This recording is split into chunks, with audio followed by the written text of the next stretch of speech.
நமக்குள் ஒரு உள்ளார்ந்த மனிதன் இருக்கிறான் என்பதை மறந்து பணம் பணம் என்று ஓடிக்கொண்டிருக்கிறோம். இந்த உடல் ஒரு நாள் அழிந்து போகும்.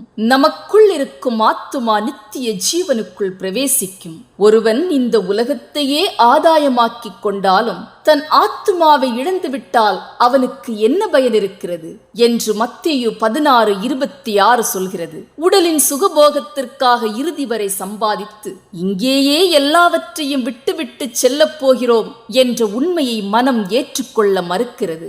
மரணப்படுக்கையில் கிடக்கும் ஒருவனுக்கு அவன் சம்பாதித்த ஆஸ்தி மொத்தமும் வெற்று காகிதமாய் தெரியும். அப்போதுதான் எனக்கென்று யாரும் இல்லை, இப்பூமி சொந்தமில்லை, எல்லாமே இயேசு என்ற எண்ணமும் வரும். நாம் செய்யும் நன்மை தீமைகள் மட்டுமே நம் ஆத்துமாவை ரட்சித்து நித்திய ஜீவனுக்கு கொண்டு செல்லும். நானே வழியும் சத்தியமும் ஜீவனுமாயிருக்கிறேன் என்ற இயேசுவை மட்டுமே இந்த ஆத்துமா இரவும் பகலும் தேட வேண்டும். அவர் வாயிலிருந்து புறப்பட்ட ஜீவனுள்ள வார்த்தைகள்தான் ஆத்துமாவுக்கு உணவு. ஆத்துமா பக்குவப்படும் போது நீங்கள் சேர்த்து வைத்த செல்வங்கள் எல்லாம் ஒன்றுமில்லை என்ற எண்ணம் தோன்றும்.